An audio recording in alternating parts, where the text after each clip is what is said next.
یہ ایک حاجی صاحب کا واقعہ ہے۔ اس کہانی کو آخر تک ضرور سنیے گا۔ ایک حاجی صاحب جو کافی بیمار تھے، کئی سالوں سے ہر ہفتے پیٹ سے 4 بوتل پانی نکلواتے تھے۔ اب ان کے گردے واش ہوتے ہوتے ختم ہو چکے تھے۔ ایک وقت میں آدھا سلائس ان کی غذا تھی۔ سانس لینے میں بہت دشواری کا سامنا تھا۔ نکاہت اتنی کہ بغیر سہارے کی حاجت کے لیے نہ جا سکتے تھے۔ ایک دن چودھری صاحب ان کے ہاں تشریف لے گئے اور انہیں سہارے کے بغیر چلتے دیکھا تو بہت حیران ہوئے۔ انہوں نے دور سے ہاتھ ہلا کر چودھری صاحب کا استقبال کیا۔ چہل قدمی کرتے کرتے حاجی صاحب نے 10 چکر لان میں لگائے، پھر مسکرا کر ان کے سامنے بیٹھ گئے۔ ان کی گردن میں صحت مند لوگوں جیسا تناؤ تھا۔ چودھری صاحب نے ان سے پوچھا کہ یہ معجزہ کیسے ہوا؟ کوئی دوا، کوئی دعا، کوئی پیتھی، کوئی تھراپی، آخر یہ کمال کس نے دکھایا؟ حاجی صاحب نے فرمایا، میرے ہاتھ میں ایک ایسا نسخہ آیا ہے کہ اگر دنیا کو معلوم ہو جائے تو سارے ڈاکٹر حکیم بے روزگار ہو جائیں، سارے ہسپتال بند ہو جائیں اور سارے میڈیکل سٹوروں پر تالے پڑ جائیں۔ چودھری صاحب مزید حیران ہوئے کہ آخر ایسا کون سا نسخہ ہے جو ان کے ہاتھ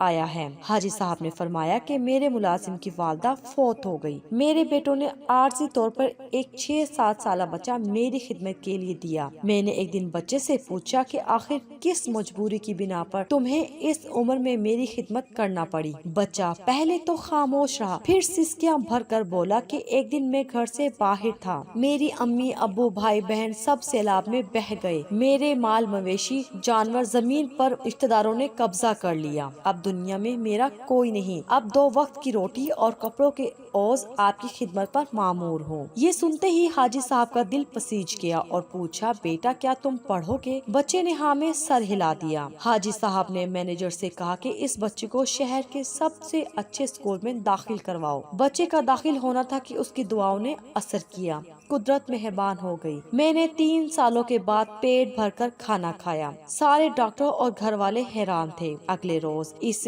یتیم بچے کو ہاسٹل میں داخلہ دلوایا اور بغیر سہارے کے ٹوائلٹ تک چل کر گیا۔ میں نے مینیجر سے کہا کہ شہر سے 5 ایسے اور بچے ڈھونڈ کر لاؤ جن کا دنیا میں کوئی نہ ہو۔ پھر ایسے بچے لائے گئے، انہیں بھی اس اسکول میں داخل کرا دیا گیا۔ اللہ تعالیٰ نے فضل کیا اور آج میں بغیر سہارے کے چل رہا ہوں، سیر ہو کر کھا پی رہا ہوں اور کہکے لگا رہا ہوں۔ حاجی صاحب سینہ پھلا کر گلاب کی کیاروں کی طرف چل دیے اور فرمایا، میں اب نہیں گروں گا جب تک یہ بچے اپنے قدموں پر کھڑے نہیں ہو جاتے۔ حاجی صاحب گلاب کی کیاروں کے قریب رک گئے اور ایک عجیب فکرہ زبان پر لائے۔ قدرت یتیموں کو سائے دینے والے درختوں کے سائے لمبے کر دیا کرتی ہے اور اچھی بات صدقہ جاریہ ہے۔ ہماری اس ویڈیو کو لائک کیجیے، شیئر کیجیے اور دیا انفو کو ضرور سبسکرائب کیجیے۔ شکریہ۔